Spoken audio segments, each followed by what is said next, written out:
యేసుక్రీస్తు వారి సమాధి అని చెప్పబడుతున్న ప్లేసెస్ని మనం ఇప్పుడు చూద్దాం. The church of holy sepulchre. Jerusalem యొక్క ఓల్డ్ సిటీలోని church of the holy sepulchre యేసు సమాధి ఉన్న ప్రదేశం అని చాలా మంది నమ్ముతారు. ఈ చర్చి క్రైస్తవ మతంలో అత్యంత పవిత్రమైన ప్రదేశాల్లో ఒకటిగా భావించబడుతుంది. ఒకప్పుడు ఇది యెరూషలేం బయట ఉండేది, కానీ ప్రస్తుతం ఇది యెరూషలేం లోపల ఉంది. యేసుక్రీస్తు వారు చనిపోయి తిరిగి లేచి ఆరోహణం అయ్యాక అక్కడి క్రైస్తవులు మొదటి 3 శతాబ్దాలలో హింసించబడ్డారు. మరియు క్రీస్తు శకం 66లో జెరూసలేం నుండి పారిపోవాల్సి వచ్చింది. క్రీస్తు శకం 70లో జెరూసలేం ధ్వంసమైంది. తర్వాతి శతాబ్దాలలో యుద్ధాలు, విధ్వంసాల వల్ల వారు యేసు ప్రభుల వారి సమాధిని కాపాడుకోలేకపోయారు. అయితే క్రీస్తు శకం 3వ శతాబ్దంలో రోమా చక్రవర్తి కాన్స్టంటైన్ యేసుక్రీస్తు నిజమైన దేవుడని నమ్మిన తర్వాత తన తల్లి అయిన హెలీనాను, తన ప్రతినిధులను యేసుక్రీస్తు వారి సమాధిని కనుగొనమని పంపిస్తాడు. క్రీస్తు శకం 325లో కాన్స్టంటైన్ మనుషులు యెరూషలేంకి వచ్చి యేసు ప్రభుల వారిని ఎక్కడ ఏ ప్రాంతంలో సిలువ వేశారో ఆ ప్రాంతంలో వెదికించారు.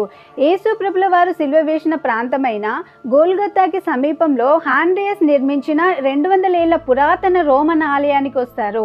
అక్కడ వారు సున్నపురాయి గుహ నుండి తయారు చేయబడిన ఒక సమాధిని కనుగొన్నారు. అందులో ఒక శ్మశాన మంచం కూడా ఉంది. ఇది బైబిల్లో చెప్పిన విధంగా పర్ఫెక్ట్ గా ఉంది. దాంతో సమాధి స్థలాన్ని కాన్స్టంటైన్ తల్లి హెలీనా గుర్తించడంతో క్రీస్తు శకం 335లో మొదట ఆ స్థలంలో కాన్స్టంటైన్ చర్చిని నిర్మించాడు.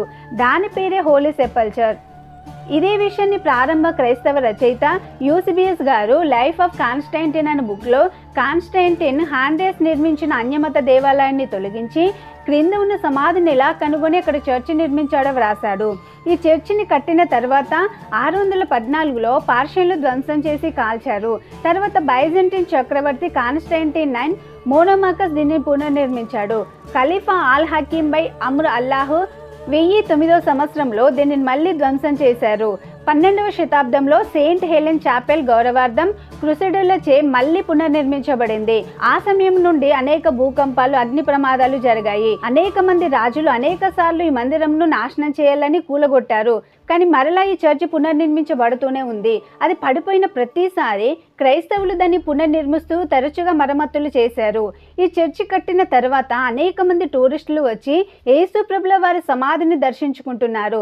దాంతో చర్చి పాడవకుండా, అక్కడ గుర్తులేవి చెరిగిపోకుండా ఉండడానికి 1555లో ఆ సమాధిని పాలరాతి క్లాడింగ్తో మూసివేశారు.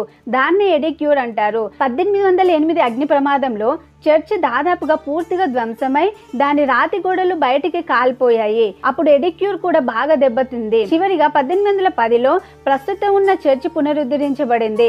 1947లో బ్రిటిష్ ప్రభుత్వం ఎడిక్యూర్ చుట్టూ ఇనుప కంచె వేసి రక్షణ కవచాలు నిర్మించారు. కొన్ని సంవత్సరాల తర్వాత ఇజ్రాయెల్ అధికారులు భవనం సురక్షితం కాదని, కూలిపోయే ప్రమాదం ఉందని, దాన్ని రెనోవేట్ చేయాలని చెప్పడంతో ప్రస్తుత చర్చిని నియంత్రిస్తూ సేవలను అందించే గ్రీక్ ఆర్థోడాక్స్, అర్మేనియన్ ఆర్థోడాక్స్ మరియు రోమన్ క్యాథలిక్ కమిటీ వారందరూ కూడా రెనోవేట్ చేయాలని నిర్ణయించి 2016లో మొదటిసారిగా సమాధిని తెరిచారు. పరిశోధకులు, మత పెద్దల సమక్షంలో యేసుక్రీస్తు సమాధి చుట్టూ ఉన్న ఎడిక్యూర్ రినోవేట్ చేయడం మరియు శుభ్రం చేయడానికి సమాధిపై ఉన్న చెలవరాతిని తొలగించారు. క్రీస్తు సమాధి చేసిన తర్వాత ఈ చెలవరాతిని ఏనాడు కదిలించలేదు. జోర్దాన్ రాజు అబ్దుల్లా మరియు పాలస్తీనా అధ్యక్షుడు మహమ్మద్ అబ్బాస్ కూడా ఈ చర్చిని రెనోవేట్ చేయడం కోసం $1,65,000 విరాళంగా ఇచ్చారంట. అయితే సమాధిని ఓపెన్ చేసిన తర్వాత అక్కడి మట్టిని, రాళ్ల ముక్కలను ల్యాబ్కు పంపి ఆఖరిసారిగా వస్తువుల మీద సన్నెప్పుడు పడిందో టెస్ట్ చేసి ఈ సమాధి స్థలాన్ని పరిశీలించి ఇది మొదటి శతాబ్దపు నిర్మాణం అని గుర్తించారు. మొదటిగా కల్వరి కొండ మీద యేసు ప్రభుల వారు సిలువ వేసి మరణించిన తర్వాత వారి సాంప్రదాయం ప్రకారం ఒక నారబట్టను చుట్టి క్రింద పెట్టారు. అది ఇదే ఆ ప్లేస్. ఇక్కడ ఆయన పార్థివ దేహాన్ని ఉంచారని నమ్మి ఇక్కడికి వచ్చిన భక్తులు ఆ స్థలంలోనే భక్తితో, విశ్వాసంతో ప్రార్థన చేసుకుంటారు.